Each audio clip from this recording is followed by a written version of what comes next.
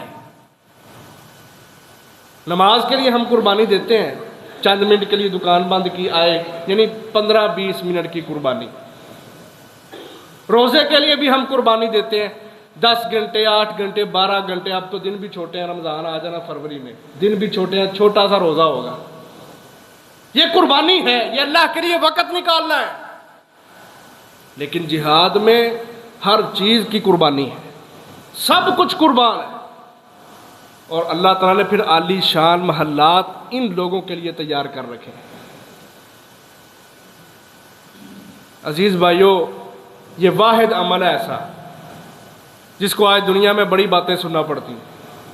کبھی کسی نے نماز کو باتیں نہیں کی، کبھی روزے کو بات نہیں کی، حالانکہ جو لفظ قرآن مجید میں روزے کے لیے ہیں وہی جہاد کے لیے ہیں۔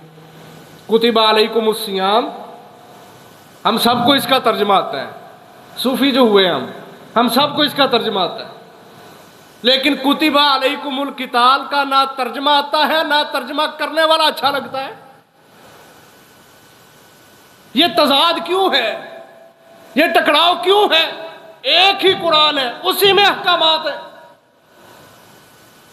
کیوں نہیں ہمارا مائنڈ سیٹ ہو رہا ہے اس حوالے سے؟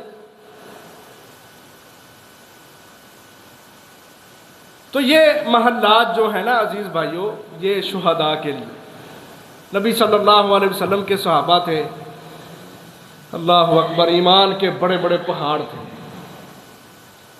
میں ایک صحابی آپ کے سامنے اس کی 2-4 باتیں رکھتا ہوں، وقت بھی تھوڑا ہے، انج بھی پورا ہو گیا ٹائم۔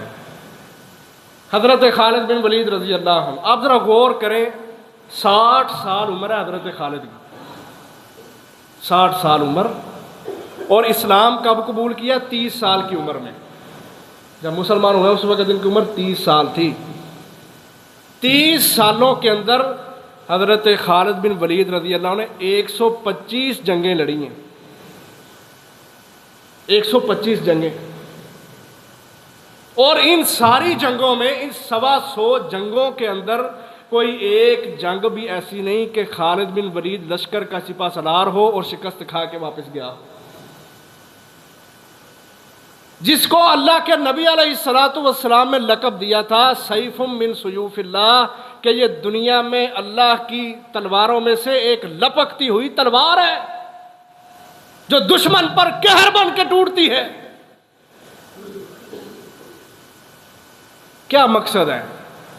سوچے نا، ہم بھی بڑے سیانے ہیں، بڑے دانشور ہیں، ہم سوچے تو صحیح، ہر بندہ اپنے آپ کو سمجھتا میرے نو ودیا سیانا کوئی نہیں، تو ہم یہاں جتنے سیانے بیٹھے ہیں اس صحابی رسول کی زندگی کے اوپر ذرا اپنا تبصرہ رکھیں، سوچیں ذرا کہ 30 سال میں 125 جنگیں حضرت خالد نے لڑی۔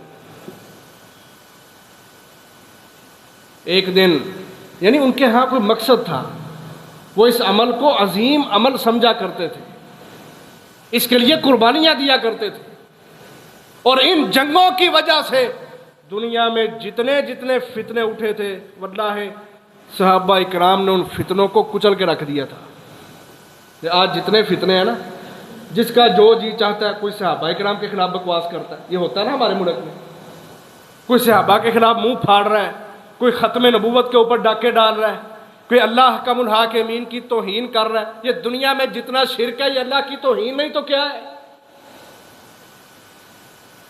اللہ کی شان میں گستاخیاں، اور کبھی حرمت رسول صلی اللہ علیہ وسلم پر حملے،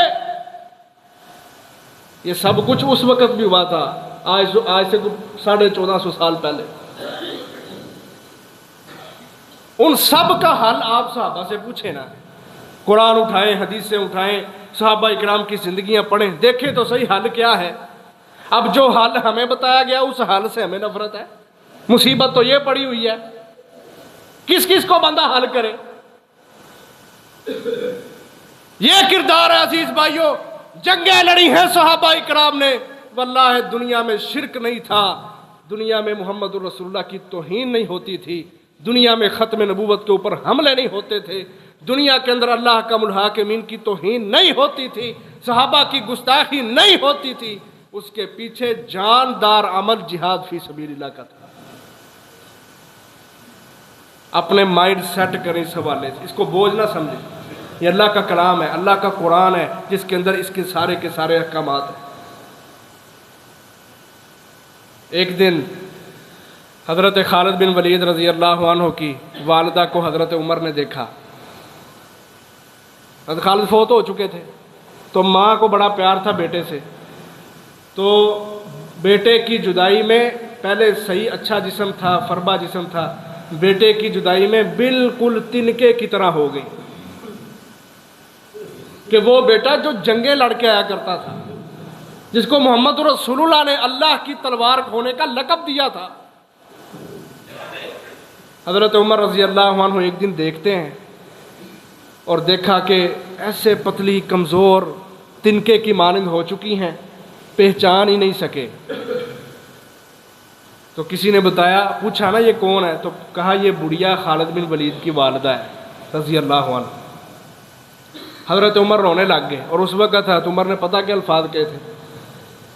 کہا قیامت تک دنیا کے اندر کوئی ایسی عورت پیدا نہیں ہوگی جو خالد بن ولید جیسا جرنیل پیدا کر سکے.